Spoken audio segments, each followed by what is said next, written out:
I remember the first meeting, coming in and grabbing everybody, and we had a team meeting, and I remember the veterans, the Tom Lees and the Eric Berries, the DJs, Alex Smith, Jamal Charles, Dwayne Bowes, all these Pro Bowl guys that they've got on this football team, and they're kind of nodding as you're talking, and you're going, all right, as a coach, you can handle that.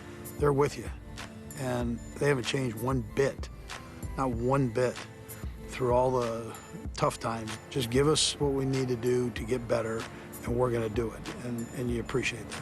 If your team were, let's say, 4-5, would you be just as proud of how they've accomplished getting from point A to point B as 9-0? I'm proud of the group, and so I'd probably tell you yes. They overcame a lot from last year. The nucleus of this football team was here last year, and there were some bumps in the road and a tragedy that took place. It's heart-wrenching, and they overcame that, brought them close together, and they'll never be separated from that. What did you know about Alex Smith that said, wait, we got to go get this guy? He brings the stability. Like all great quarterbacks, he makes everybody around him better. He has the youngest offensive line in the National Football League. You'd think that all those guys are 10-year vets the way he treats them. He's got a great relationship with Dwayne Bowe, got a great relationship with Jamal Charles. They all respect this guy for the man that he is, and also for the player he is.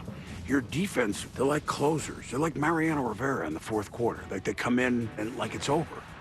There's the touchdown in the Buffalo game, fourth quarter. There's play at the end of Houston, which almost went in, but it was at the one-inch line. The Giants and the Raiders games were close games on the scoreboard. Then all of a sudden you look up and it's a double-digit win.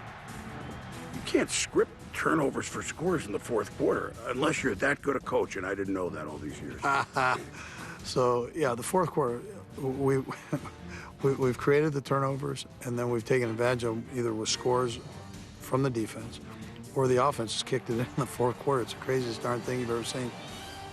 I don't know how much you've been able to look back at it. Walk me through the 48 hours or less back in Philly for you.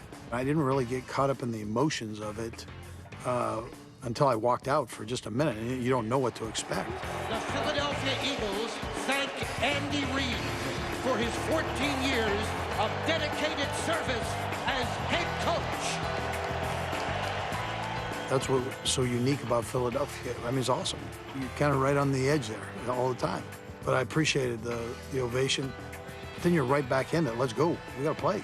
After the game, it was awesome, though. Guys came up, got a big hug, and from a lot of them, and those are good kids. But when you leave something like that, that's really what you care about. The Denver Broncos and the great Peyton Manning. Are you going to have to figure out a way to score 35 points? Oh, yeah, we try to do that. I understand you try to do it every week. We'll try to do as many as we need to win the game. However we can score them, we'll try to manufacture them. So I don't really care. I'm not going for style points. What didn't you know, Andy, about yourself or forgot about yourself that you're rediscovering this year? I kind of delved into the personnel part of that, of the business, which was an unbelievable experience. But it took me away from the football part of it, just a bit. I miss that. And that's why I got in the business. I love that part, the strategy, the X and O's. I mean, it's awesome.